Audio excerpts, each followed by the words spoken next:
Hello friends, welcome to new knowledge campus. MPSC combine गट ब, गट क संयुक्त पूर्व परीक्षांच्या तयारीसाठी आपण आधुनिक भारताचा इतिहास या घटकाची पीवायक्यू सिरीज स्टार्ट केलेली आहे. आजचा सेट क्रमांक आहे 6. आजची जी प्रश्नपत्रिका आहे ती ग्रुप बी, ग्रुप सी ची 2020 ची प्रश्नपत्रिका आहे, जिची एक्झाम झाली होती 4 सप्टेंबर 2021 रोजी. प्रश्न आहे, डॅश डॅश यांनी नाशिक येथे ग्रंथोत्तेजक मंडळी नावाची संस्था स्थापन केली होती. ऑप्शन्स आहे 1. वि. दा. सावरकर, 2. वि. वा. शिरवाडकर, 3. न्यायमूर्ती रानडे, 4. अनंत लक्ष्मण कान्हेरे. योग्य उत्तर आहे पर्याय क्रमांक 3, न्यायमूर्ती रानडे. न्यायमूर्ती महादेव गोविंद रानडे यांनी इसवी सन 1872 मध्ये नाशिक येथे ग्रंथोत्तेजक मंडळी ही संस्था स्थापन केली. या संस्थेचा उद्देश होता धर्म आणि देश सुधारणा या विषयावर मराठी ग्रंथ प्रकाशित करणे, विद्वानांची चरित्रे मराठी भाषेत लोकांपर्यंत पोहोचविणे, वाचन संस्कृती आणि बौद्धिक जागृती वाढवणे. ही संस्था पुढे महाराष्ट्र ग्रंथ उद्योजक संस्था म्हणून ओळखली जाऊ लागली. लेखक नारायण भानू जोशी यांनी महादेव गोविंद रानडे ए बायोग्राफी या ग्रंथात याचा स्पष्ट उल्लेख केलेला आहे. पुढचा प्रश्न, 1885 ते 1915 या काळात डॅश डॅश हे मुंबईचा अनभिषिक्त राजा म्हणून ओळखले जात. ऑप्शन्स आहे 1. जगन्नाथ शंकर शेठ, 2. भाऊ दाजी लाड, 3. दादाभाई नवरोजी, 4. फिरोज शाह मेहता. योग्य उत्तर आहे पर्याय क्रमांक 4, फिरोज शाह मेहता. इसवी सन 1885 ते 1915 या काळात सर फिरोज शाह मेहता यांना मुंबईचा अनभिषिक्त राजा अनक्राउंड किंग म्हणून ओळखले जात असे. मुंबई के बेताज बादशाह म्हणून ओळखले जाणाऱ्या फिरोज शहांनी मुंबईसाठी अनेक पायाभूत सुविधा निर्माण करण्यात पुढाकार घेतला. मुंबई महानगरपालिका कायदा 1888 तयार करण्यात त्यांचा महत्त्वपूर्ण वाटा होता. त्यांच्याच प्रयत्नांमुळे मुंबई महानगरपालिका ही एक स्वायत्त व शक्तिशाली संस्था म्हणून नावारूपास आली. मुंबई शहरासाठी विविध पायाभूत प्रकल्प मार्गी लावण्यासाठी ब्रिटिश सरकारकडे त्यांनी सातत्याने पाठपुरावा केला. त्यांच्याच प्रयत्नांमुळे मुंबई शहरासमोर असणारा पाणी पुरवठ्याचा प्रश्न सोडवण्यासाठी वैतरणा जल योजना राबविण्यात आली. इसवी सन 1885 मध्ये बद्रुद्दीन तय्यबजी, न्यायमूर्ती के. टी. तेलंग यांच्या सोबतीने मेहतांनी बॉम्बे प्रेसिडेन्सी असोसिएशनची स्थापना केली. त्यांच्या या प्रयत्नांमुळे मुंबई प्रांतात भारतीय राष्ट्रवादी चळवळीला संघटनात्मक बळ मिळाले. म्हणूनच त्यांना मुंबईचा सिंह असेही म्हटले जाते. 1895 मध्ये स्थापन करण्यात आलेल्या सेंट्रल बँक ऑफ इंडियाच्या स्थापनेतही त्यांनीच पुढाकार घेतला होता. बॉम्बे प्रेसिडेन्सी असोसिएशनची स्थापना करून आर्थिक सुधारणांसाठी आवाज उठवणाऱ्या सर फिरोज शाह मेहतांनी 7 सप्टेंबर 1906 रोजी बँक ऑफ इंडिया या राष्ट्रीय बँकेची स्थापना केली. मुंबई प्रांतातील राष्ट्रवादी चळवळीला चालना देण्यासाठी त्यांनी इसवी सन 1913 मध्ये बॉम्बे क्रॉनिकल नावाचे इंग्रजी वृत्तपत्र सुरू केले. हे वृत्तपत्र मुंबई प्रांतातील लोकांमध्ये राष्ट्रवादी भावनेचा प्रचार आणि प्रसार करणारे एक महत्त्वपूर्ण वृत्तपत्र ठरले. मुंबई विद्यापीठाचा विस्तार व दर्जा यामध्ये सुधारणा करण्यासाठी मुंबई विद्यापीठाचे सिनेटर म्हणजेच अधिसभा सदस्य म्हणून त्यांनी महत्त्वपूर्ण भूमिका अदा केली. इसवी सन 1915 मध्ये त्यांची मुंबई विद्यापीठाचे कुलगुरू म्हणजेच व्हाईस चान्सलर म्हणून सरकारने नियुक्ती केली. यावरून मुंबईच्या शैक्षणिक प्रगतीमध्ये फिरोज शाह मेहता यांचे योगदान किती महत्त्वपूर्ण आहे याची आपल्याला कल्पना येते. पुढचा प्रश्न, खालीलपैकी कोणत्या व्यक्तींनी प्रार्थना समाजाच्या माध्यमातून धार्मिक व सामाजिक सुधारणांचे कार्य केले होते? अ. Doctor Atmaram Pandurang, doctor R. G. Bhandarkar, ब. वामन आबाजी मोडक, नारायण गणेश चंदावरकर, क. विठ्ठल रामजी शिंदे, न्यायमूर्ती महादेव गोविंद रानडे, ड. गोविंद विठ्ठल कुंटे, रावसाहेब मंडलिक. पर्यायी उत्तरे आहेत 1. फक्त अ, ब आणि ड, 2. फक्त अ, ब आणि क, 3. फक्त ब, क आणि ड, 4. फक्त अ आणि ब. योग्य उत्तर आहे पर्याय क्रमांक 2. डॉक्टर आत्माराम पांडुरंग, डॉक्टर राघो भांडारकर, वामन आबाजी मोडक, नारायण गणेश चंदावरकर, विठ्ठल रामजी शिंदे, न्यायमूर्ती महादेव गोविंद रानडे आदी व्यक्तींनी प्रार्थना समाजाच्या माध्यमातून धार्मिक आणि सामाजिक सुधारणांचे कार्य केले होते. प्रार्थना समाज बंगालमधील समाजसुधारक व विचारवंत केशवचंद्र सेन यांनी भारतीय ब्राह्मो समाज या संस्थेची स्थापना केली. या संस्थेची मुंबई शाखा स्थापन करण्याचा मान डॉक्टर आत्माराम पांडुरंग यांच्याकडे जातो. परंतु काही मतभेदांमुळे पुढे शाखा बंद करावी लागली होती आणि त्यातूनच पुढे 31 मार्च 1867 रोजी मुंबई येथे प्रार्थना समाजाची स्थापना डॉक्टर आत्माराम पांडुरंग यांच्या पुढाकाराने करण्यात आली. प्रार्थना समाजाचे तत्वज्ञान. प्रार्थना समाजाने हिंदू धर्मातील रूढीवादी चालीरीतींना विरोध करून नव्या सामाजिक सांस्कृतिक मूल्यांचा पुरस्कार केला. एकेश्वरवाद म्हणजेच परमेश्वर एक असून तो निर्गुण आणि निराकार आहे. त्यामुळेच तो माणसांमध्ये कोणताही भेद न करता सर्वांवर समानरित्या प्रेम करतो. मूर्तीपूजेऐवजी सत्य, सदाचार आणि भक्ती हाच खरा धर्ममार्ग आहे आणि तोच सर्वांनी अवलंबावा. सर्व मानव एकाच निर्मात्याची लेकरं असल्यामुळे जाती धर्मावर आधारित भेदभाव कधीही करू नये या तत्वावर आधारित राहून प्रार्थना समाजाने अस्पृश्यता, स्त्री शिक्षण, विधवा विवाह आणि आंतरजातीय विवाह यांसारख्या क्षेत्रात महत्त्वपूर्ण कार्य केले. कार्यक्षेत्र आणि समाजकार्य. प्रार्थना समाजाच्या शाखा मुंबई, पुणे, वाई, अहमदनगर, सातारा, अहमदाबाद इत्यादी ठिकाणी स्थापन करण्यात आल्या. विलेपार्ले येथे राम मोहन हायस्कूल, प्रार्थना हायस्कूल आणि सर चंदावरकर मराठी शाळा यांसारख्या संस्थांची उभारणी प्रार्थना समाजाने केली. महादेव गोविंद रानडे यांनी प्रार्थना समाजाची त्रिसूत्री बोधवाक्य विशद केली. यामध्ये मानवता, समानता, आध्यात्मिकता हे बोधवाक्य राजाराम मोहन रॉय यांच्या सुधारक कार्यक्रमाचे सार मानले जाते. रानडे यांच्या मते भारतीय समाजाला या तत्वाचा स्वीकार करण्यासाठी अनेक पिढ्या लागतील. राघव भांडारकर यांनी विशद केले की समाजाची उभारणी भगवद्गीता व उपनिषदांमध्ये नमूद भारतीय तत्वज्ञान, संत ज्ञानेश्वर, संत महादेव व संत तुकाराम महाराज यांच्या रचना, काव्य आणि पाश्चात्य उदारमतवादी विचार यावर आधारित आहे. भागवत धर्माचे कळस म्हणून ओळखले जाणारे संत तुकाराम महाराज हे प्रार्थना समाजाचे मुख्य मार्गदर्शक म्हणून मान्य करण्यात आले होते. पुढचा प्रश्न. खालीलपैकी कोणत्या ठिकाणी 12 मे 1875 रोजी शेतकऱ्यांनी पहिला उठाव केला होता?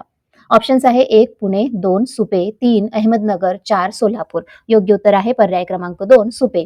मुंबई प्रांतातील पुणे जिल्ह्यातील सुपे येथे 12 मे 1875 रोजी शेतकऱ्यांनी पहिला उठाव केला होता.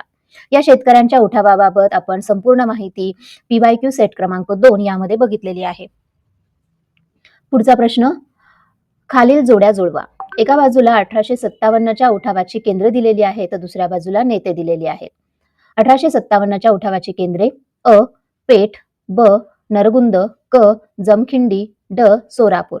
नेते आहेत वैकप्पा नाईक, बळवंत बेहेरी, रामचंद्र पटवर्धन, बाबासाहेब भावे, भगवंतराव कोळी.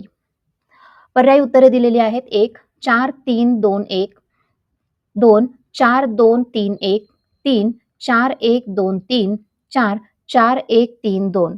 योग्य उत्तर आहे पर्याय क्रमांक 1. पेठ भगवंतराव कोळी, नरगुंद बाबासाहेब भावे, जमखंडी रामचंद्र पटवर्धन आणि सोलापूर व्यंकय्या नाईक आणि बळवंत बेहेरे.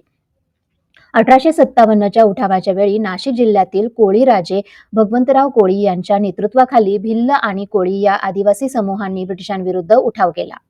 उठावदारांनी हर्सुल येथील खजिना लुटला तसेच मामलेदारांनाही ताब्यात घेतले. इंग्रज अधिकारी लेफ्टनंट ग्लासपूल आणि कॅप्टन नताल यांनी हे बंड दडपले. भगवंतराव कोळी यांना त्यांच्या दिवाणासह 28 सप्टेंबर 1857 रोजी फाशी देण्यात आली. सोलापूर वैकप्पा नाईक व बळवंत बेहेरी. 1857च्या स्वातंत्र्य समर आणि महाराष्ट्र या ग्रंथात श्री य.दी. फडके लिहितात की कोल्हापूरच्या जिल्ह्यातील सोलापूर येथे वैकप्पा नाईक यांच्या नेतृत्वाखाली बळवंत बेहेरी यांच्यासह अनेकांनी या उठावात भाग घेतला होता. हा उठाव ब्रिटिशांनी मोडून काढल्यानंतर उठावदारांना कठोर शिक्षा ठोठावण्यात आल्या. नरगुंद बाळासाहेब भावे. नरगुंद संस्थानाचे प्रमुख बाळासाहेब भावे यांनी ब्रिटिशांच्या हस्तक्षेपाला विरोध केला. त्यांनी उत्तराधिकारी निवडण्याच्या अधिकारावरून ब्रिटिशांशी संघर्ष केला. त्यांचा उठाव दडपल्यानंतर त्यांना अटक करून फाशी देण्यात आली. नरगुंदचा उठाव डॉक्ट्रिन ऑफ लॅप्स विरोधातील भारतीय असंतोषाचे प्रतीक मानला जातो. जमखंडी रामचंद्र पटवर्धन. जमखंडी संस्थानाचे रामचंद्र पटवर्धन यांनी 1857च्या उठावात सहभाग घेतला. याबाबत तपशील मर्यादित असले तरी त्यांच्या सहभागामुळे लहान संस्थानिकही ब्रिटिश सत्तेविरुद्ध उभे राहिले हे स्पष्ट होत होते. पुढचा प्रश्न, वसाहतीच्या स्वातंत्र्याची मागणी म्हणजे चांदोबाची मागणी असे डॅश डॅश म्हणाले. ऑप्शन्स आहे 1 Lord Dalhousie, 2 Lord Ripon, 3 William Jones आणि 4 लॉर्ड मॉर्ले. योग्य उत्तर आहे पर्याय क्रमांक 4. वसाहतींची मागणी म्हणजे चांदोबाची मागणी असे लॉर्ड मॉर्ले म्हणाले. लॉर्ड मॉर्ले हे इसवी सन 1905 ते 1910 या काळात भारत मंत्री म्हणून कार्यरत होते. वरील विधान लॉर्ड मॉर्ले यांनी इसवी सन 1907 ते 1908 दरम्यान भारताच्या राजकीय सुधारणांच्या बाबतीत चर्चेदरम्यान केले आहे. ब्रिटिशांच्या दृष्टिकोनातून भारतीयांसाठी स्वायत्तता ही एक अशक्यप्राय आणि हास्यास्पद मागणी ठरते. या विधानावरून भारत मंत्री लॉर्ड मॉर्ले भारतीय राष्ट्रीय चळवळीला कमी लेखण्याचा प्रयत्न करतात. परंतु अशा साम्राज्यवादी दृष्टिकोनामुळे भारतीयांमध्ये अधिक असंतोष आणि संघर्षाची भावना तीव्र झाली आणि याच असंतोषातून पुढे भारतीय राष्ट्रीय चळवळीला नवे वळण प्राप्त झाले. पुढचा प्रश्न, लॉर्ड डलहौसीच्या कारकिर्दीत भारतात पहिली टेलिग्राफ लाईन डॅश डॅश ते डॅश डॅश पर्यंत टाकली गेली. ऑप्शन्स आहे 1 कलकत्ता ते दिल्ली, 2 मद्रास ते दिल्ली, 3 कलकत्ता ते मद्रास, 4 कलकत्ता ते आग्रा. योग्य उत्तर आहे पर्याय क्रमांक 4 कलकत्ता ते आग्रा. लॉर्ड डलहौसीच्या कारकिर्दीत भारतात पहिली टेलिग्राफ लाईन कलकत्ता ते आग्रा पर्यंत टाकण्यात आली. लॉर्ड डलहौसी उर्फ जेम्स अँड्रू ब्राउन रॅमसे इसवी सन 1848 ते 1856 या कालावधीत भारताचा गव्हर्नर जनरल म्हणून कार्यरत होता. डॉक्ट्रिन ऑफ लॅप्स या धोरणामुळे तो भारतातील एक सर्वात वादग्रस्त गव्हर्नर जनरल म्हणून प्रसिद्धीस आला. त्याने भारतात आधुनिकीकरणाचे युग आणले म्हणून देखील त्याचे नाव घेतले जाते. भारतात पायाभूत सुविधा उभारण्याबाबत त्याचा उद्देश भारताचा विकास करणे हा नव्हता, तर भारतीय उपखंडाला भौतिकदृष्ट्या आणि तांत्रिकदृष्ट्या एकत्र करून ब्रिटिश सत्ता मजबूत करणे. आर्थिक शोषणासाठी, प्रशासकीय नियंत्रणासाठी आणि लष्करी गतिशीलतेसाठी रेल्वे, रस्ते, तारयंत्र यांचा प्रभावी वापर करणे असा होता. भारतीय रेल्वेचा जनक. इसवी सन 1853 मध्ये बॉम्बे ते ठाणे हा पहिला रेल्वे मार्ग उभारण्यामध्ये लॉर्ड डलहौसीचे खूप मोठे योगदान होते. याशिवाय हावडा ते राणीगंज आणि मद्रास ते अकार्ट ही ठिकाणे देखील रेल्वेने जोडण्यामध्ये त्याचे खूप मोठे योगदान होते. म्हणूनच इतिहासकार डलहौसीचा उल्लेख भारतीय रेल्वेचा जनक असा करतात. टेलिग्राफचे जाळे. इसवी सन 1850 मध्ये कलकत्ता ते डायमंड हार्बर ही पहिली टेलिग्राफ लाईन त्याच्या कालावधीमध्येच टाकण्यात आली. इसवी सन 1856 पर्यंत साधारणतः 14,000 मैलांपेक्षा जास्त तारयंत्र मार्गांनी कलकत्ता, आग्रा, बॉम्बे, पेशावर आणि मद्रास इत्यादी शहरे जोडण्यात आले. एक समान टपाल दर. डलहौसी पूर्वी असणारी टपाल सेवा खूपच खर्चिक आणि वेळखाऊ होती आणि विशिष्ट भागांपुरतीच ती मर्यादित होती. डलहौसी यांनी अंतराची पर्वा न करता संपूर्ण देशात एक समान टपाल दर सुरू केला. यामुळे सामान्य माणसांसाठी संवाद साधने स्वस्त झाले. परिणामी सामाजिक व व्यापारी देवाणघेवाण ही वाढली आणि त्याने नवीन आधुनिक पद्धतीचा टपाल विभाग स्थापन करून भारतातील पहिले टपाल तिकीट सुद्धा सुरू केले. यामुळे ब्रिटिशांना उत्पन्न वाढीसाठी एक नवीन साधन देखील मिळाले. रस्ते आणि पूल उभारणी. लॉर्ड डलहौसीने दगडी रस्ते आणि मोठे पूल बांधणीस प्राधान्य दिले. परिणामी वर्षभर सर्व हवामानात दळणवळण व वाहतूक सुलभ आणि जलद होण्यास मदत झाली. आधुनिक ग्रँड ट्रॅक रोड. कलकत्ता ते पेशावर हा आधुनिक ग्रँड रोड उभारण्याबरोबरच कलकत्ता ते बॉम्बे हा ग्रेट डेक्कन रोड बांधण्यात आल्याने पूर्व ते पश्चिम आणि पूर्व ते दक्षिण अशी भारताची जोडणी रस्त्यांच्या माध्यमातून करण्यात लॉर्ड डलहौसीचा सिंहाचा वाटा होता. अलाहाबाद येथील यमुना नदीवरील पूल हे एक अभियांत्रिकी चमत्कार वाटावा असे कार्य त्याच्याच कार्यकाळामध्ये पूर्ण झाले. गंगा कालवा प्रकल्प. जगातील सर्वात मोठ्या सिंचन प्रकल्पांपैकी एक म्हणजे गंगा कालवा प्रकल्प होय. गंगा कालवा प्रकल्पाची उभारणी इसवी सन 1854 मध्ये करण्यात आली. या प्रकल्पामुळे गंगा, यमुना, दुआब मधील हजारो हेक्टर जमीन सिंचनाखाली आली. यामुळे आज भारतात असणाऱ्या पूर्व पंजाब आणि हरियाणा याशिवाय 1847 ला फाळणीनंतर पाकिस्तानात गेलेल्या पश्चिम पंजाब या प्रांतांची कृषी उत्पादकता मोठ्या प्रमाणात वाढली. सार्वजनिक बांधकाम विभाग PWD. मोठ्या प्रमाणावर पायाभूत प्रकल्पांची उभारणी, नियोजन, अंमलबजावणी, आरेखन व कृती अहवाल यासाठी लॉर्ड डलहौसीने इसवी सन 1854 मध्ये सार्वजनिक बांधकाम विभागाची स्थापना केली. बंदरे आणि नौकावहन. ब्रिटनसोबत व्यापार सुलभ करण्यासाठी कलकत्ता, मद्रास आणि बॉम्बे यासारख्या मोठ्या बंदरांमध्ये नवीन गोद्या व घाट बांधून विकास करण्यात आला. यातून लॉर्ड डलहौसीच्या वसाहतवादी दृष्टिकोनाची आपणास कल्पना येते, कारण यातून भारताच्या आर्थिक शोषणाच्या प्रक्रियेस गती प्राप्त झाली. उदाहरणार्थ, सिंचनामुळे कृषी उत्पादकता वाढली. यातून मोठ्या प्रमाणात उत्पादित अफू, कापूस, ज्यूट, नीळ, अन्नधान्य, मसाल्याचे पदार्थ रस्त्यांच्या माध्यमातून जलद पद्धतीने बंदरापर्यंत पोहोचवणे शक्य झाले. कलकत्ता, मद्रास, बॉम्बे यांसारख्या बंदरांमधून हा माल आशिया, आफ्रिका व युरोप येथील अनेक देशांमध्ये निर्यात केला जात असे. यातून ब्रिटिश सरकारला मोठ्या प्रमाणावरती फायदा होत असे.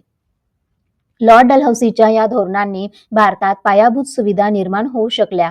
रेल्वे, तार, टपाल, सिंचन इत्यादी क्षेत्रातील क्रांतिकारी बदलांमुळे देशात नवीन तंत्रज्ञान आले, अभियांत्रिकी क्षमता विकसित झाल्या आणि यातूनच भविष्यातील भारताच्या विकासाची पायाभरणी शक्य होऊ शकली. या सर्व बाबी विचारात घेता आपणास लॉर्ड डलहौसीच्या कार्यकर्तृत्वाचा अंदाज येऊ शकतो. पुढचा प्रश्न, 1875 मध्ये कामगारांना एकत्र करून त्यांची कामगार संघटना स्थापन करण्यासाठी पुढीलपैकी कोणती व्यक्ती आघाडीवर होती? ऑप्शन्स आहे: 1. नारायण मेघाजी लोखंडे, 2. नारायणराव पवार, 3. शापूरजी बंगाली, 4. सोराबजी शापूरजी. योग्य उत्तर आहे पर्याय क्रमांक 4.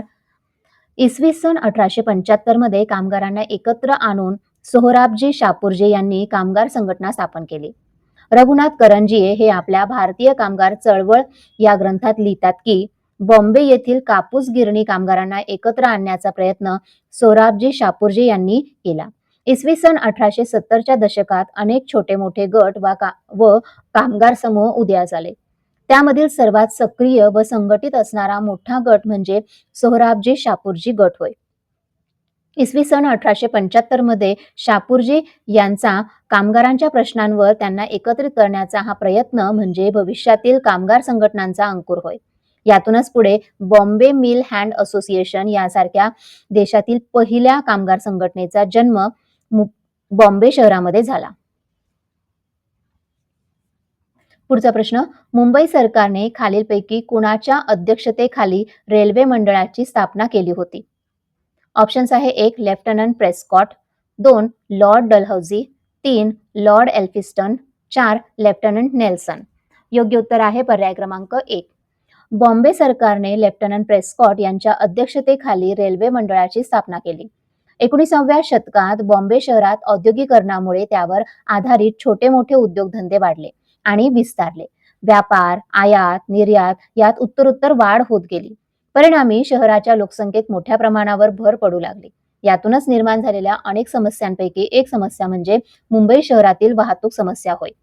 मुंबईची वाहतूक प्रणाली सुधारण्यासाठी पेशाने सिव्हिल इंजिनियर असणाऱ्या लेफ्टनंट प्रेस्कॉट यांच्या अध्यक्षतेखाली बॉम्बे सरकारने एक समिती स्थापन केली. साधारणतः समितीची स्थापना 1928 ते 29 मध्ये करण्यात आली. या समितीच्या प्रमुख शिफारसी व परिणाम खालीलप्रमाणे आहेत. 1. बॉम्बे शहर व उपनगरांमध्ये रेल्वेच्या विस्तारावर, नवीन मार्गांवर, रेल्वे मार्गांवरील सुविधांवर व वाहतूक व्यवस्थापनावर लक्ष केंद्रित करावे. प्रेस्कॉट रेल्वे मंडळ किंवा समितीच्या शिफारसीनुसार बॉम्बे सरकारने बॉम्बे शहरात लोकलचे जाळे निर्माण करण्यास प्रारंभ केला. परिणामी या मंडळाची स्थापना म्हणजे बॉम्बे उपनगरीय रेल्वे प्रणालीच्या विकासातील एक महत्त्वाची पायरी मानली जाते, असा उल्लेख इंडियन रेल्वे मॅन्युअलमध्ये केलेला आढळतो. आज भारतातील सर्वाधिक लोकलचे जाळे असणारे एक शहर म्हणून बॉम्बे शहराची ओळख प्रस्थापित झाली आहे. ही ओळख निर्माण करण्यामध्ये बॉम्बे सरकारने स्थापन केलेल्या या समितीच्या शिफारसी व त्यानुसार अंमलबजावणी यांचा सिंहाचा वाटा आहे, हे आपणास नाकारता येणार नाही. पुढचा प्रश्न, चुकीची जोडी ओळखा. 1. Sarladevi Chaudhurani, the all India women council. 2. Doctor Annie Besant, the women Indian association. 3. Meherbai Tata, the Indian council of women in India. 4. Margaret Cousins, the all India women's conference. योग्य उत्तर आहे पर्याय क्रमांक 1. सरलादेवी चौधराणी यांनी द ऑल इंडिया वुमन काउन्सिलची स्थापना केली हे विधान चुकीचे आहे. डॉक्टर ॲनी बेझंट इसवी सन 1917 मध्ये मद्रास जवळील अड्डार येथे द वुमन्स इंडियन असोसिएशन या संघटनेची स्थापना करण्यात आली. या संघटनेच्या संस्थापक अध्यक्ष होत्या doctor Annie Besant. Margaret Cousins, Dorothy Jinarajadasa इत्यादी महिला कार्यकर्त्या ज्या स्त्री सक्षमीकरणासाठी कार्यरत होत्या त्या डॉक्टर ॲनी बेझंट यांच्या प्रमुख सहकारी होत्या. संघटनेच्या विचारांचा प्रचार व प्रसार स्त्रीधर्म नावाच्या मासिकाद्वारे केला जात असे. या मासिकात स्त्री शिक्षण, सामाजिक सुधारणा आणि हक्कांविषयी लेख प्रसिद्ध होत. या संस्थेची उद्दिष्टे स्त्री शिक्षणाचा प्रसार, बालविवाह बंदी, स्त्रियांना निवडणूक लढवण्याचा आणि मतदानाचा हक्क मिळवून देणे, समाजात स्त्रियांवर होणाऱ्या अन्यायाविरोधात सशक्त आवाज उठवणे हा होत. लेडी मेहरबाई टाटा. लेडी मेहरबाई टाटा आणि the national council of women's in India या संस्थेच्या संस्थापक लेडी मेहरबाई टाटा प्रसिद्ध उद्योगपती सर दोराबजी टाटा यांच्या पत्नी.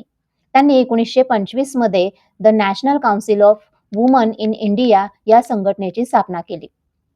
त्या इंटरनॅशनल काउन्सिल ऑफ वुमन या जागतिक संघटनेच्या संस्थापक सदस्य होत्या. भारतात परतल्यानंतर त्यांनी भारतीय महिलांसाठी स्वतंत्र राष्ट्रीय परिषद स्थापन केली. या संघटनेने हैदराबादच्या चार मिनार जवळील बेगम फेट महिला वसाहतीच्या स्थापनेत महत्वाची भूमिका बजावली. द टाटा सागा या ग्रंथाचे लेखक R.M. लाल यांनी मेहरबाई टाटा यांच्या स्त्रियांच्या सामाजिक उन्नतीसाठी केलेल्या कार्याचे विशेष कौतुक केले आहे. Margaret Cousins, all India women's conference. इसवी सन 1927 मध्ये पुणे येथे मार्गारेट कझिन्स या आयरिश महिलेने भारतातील महिलांच्या उन्नतीसाठी या संघटनेची स्थापना केली. बडोदा संस्थानाच्या महाराणी चिमणाबाई गायकवाड या संघटनेच्या पहिल्या अध्यक्ष होत्या. या संस्थेने सरोजिनी नायडू, कमलादेवी चट्टोपाध्याय, राजकुमारी अमृता कौर, रमाबाई रानडे आदी महिला नेत्यांना एक राष्ट्रीय मंच उपलब्ध करून दिला. या संस्थेची उद्दिष्टे आणि कार्यक्षेत्र: देवदासी प्रथा निर्मूलन, बालविवाह विरुद्ध लढा देणे, याशिवाय महिला शिक्षण, स्त्री मतदान व स्त्रियांचे राजकीय प्रतिनिधित्व इत्यादी सुधारणांबाबत ही संघटना आग्रही होती.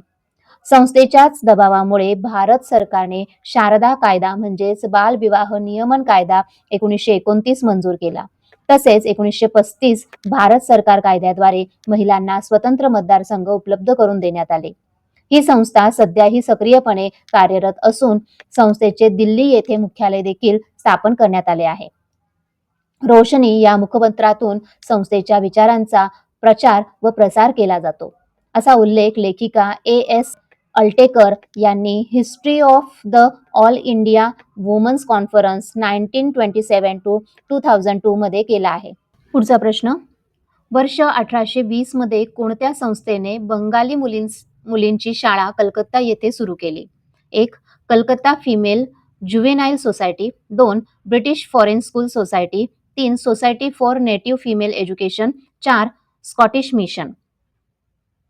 योग्य उत्तर आहे पर्याय क्रमांक 1. इसवी सन 1820 मध्ये कलकत्ता येथे फिमेल ज्युव्हेनाईल सोसायटी या संस्थेने मुलींची शाळा सुरू केली.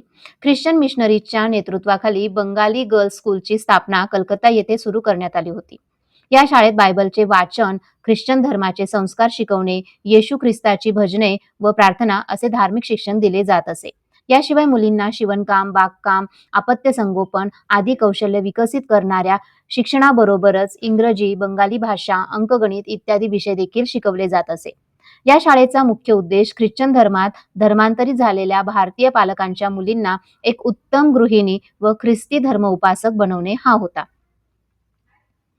पुढचा प्रश्न: डॅश डॅश हे उत्तर भारतातील वहाबी आंदोलनाचे केंद्र होते.